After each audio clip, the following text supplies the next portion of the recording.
ladies and gentlemen.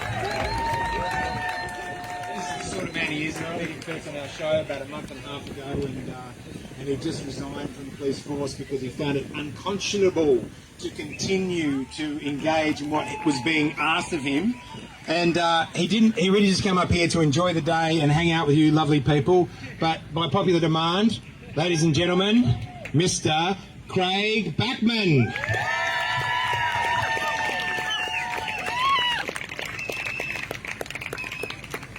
Oh, hello, Shepparton! I really hate public speaking. It's just not my thing.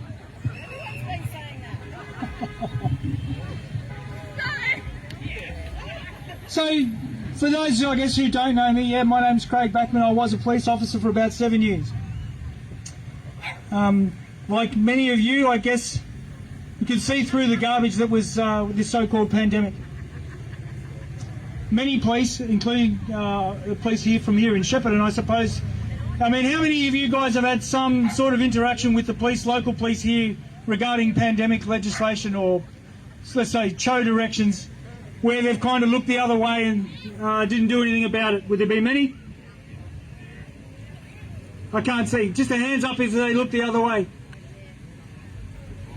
Right, so plenty of you will have had interactions with the police where they've not done anything. And the reason they've not done anything is because they know it's garbage, which is what I said in the very first speech that I made. They know it's nonsense. And so what I'm been trying to do is try to get the police to sort of stand together as a group. Not quit like I did, because I understand that there's a lot to risk. But there's no justification for following unjust orders just to make sure you get your paycheck. Right? Because they're ruining people's lives. We're actually destroying lives in the name of saving lives, which is the most ridiculous thing I think I've ever seen. Right? So the police, as far as I'm concerned, hold the key to this. If there's no enforcement of this nonsense, the whole thing falls over. And if they stood together as a group and went to their bosses and said, we're not doing this anymore, we're not going to enforce this nonsense, then the whole thing falls over.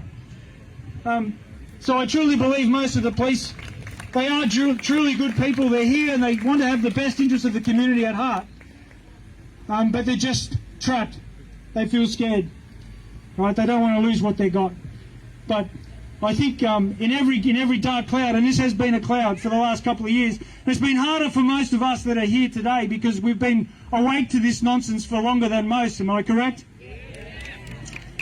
And it's a lot easier to sleep through this storm than it is to be awake. So it's harder for us. But I see there is a light at the end of the tunnel. And I see it coming, and I see more police coming out every day especially. I see doctors and nurses coming out every day. I see businesses standing together. And this is the sort of thing that we're doing now, but as businesses, like in the Northern Territory, there's 500 of them who are suing their government because they don't believe in the mandates that are destroying the community. And that's the sort of thing that every community needs to do.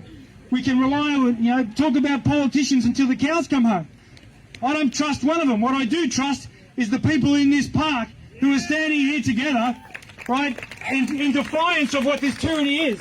And it's you people who are going to end this, nobody else. So if we get all the businesses to stand together and say we're not going to enforce this nonsense anymore, what are they going to do? Are they going to shut down the town? Of course they're not. If every single one of these people say we're not going to comply with this nonsense anymore, what are they going to do? Are they going to give 300 people here? There's probably 10,000 in the town that think it's garbage. It's probably more than that. You're going to have 10,000 court cases a day in the court here locally? Not going to happen. So when people start to realise that the power in the country belongs to the people themselves who make up that country, that's when this ends. Right? That's how we shut this shit down. Don't rely on somebody else to save you. We've got to save ourselves. That's where the power comes from. Right? Sooner we realise that, sooner we stand together, soon as we stop being scared of someone saying, I'm going to fine you or I'm going to chuck you in a goddamn camp or whatever it is he thinks he's going to do, that's when you realise the camp's going to need to be as big as Melbourne City itself, because we're all going to stand here and give them the big double-barreled middle finger. That's what we're going to do. Right? That's what it means to be Australian. I don't want to take up any more of your time. I always like to say, keep your chins up, keep your chests out proud, be Australian. Thank you.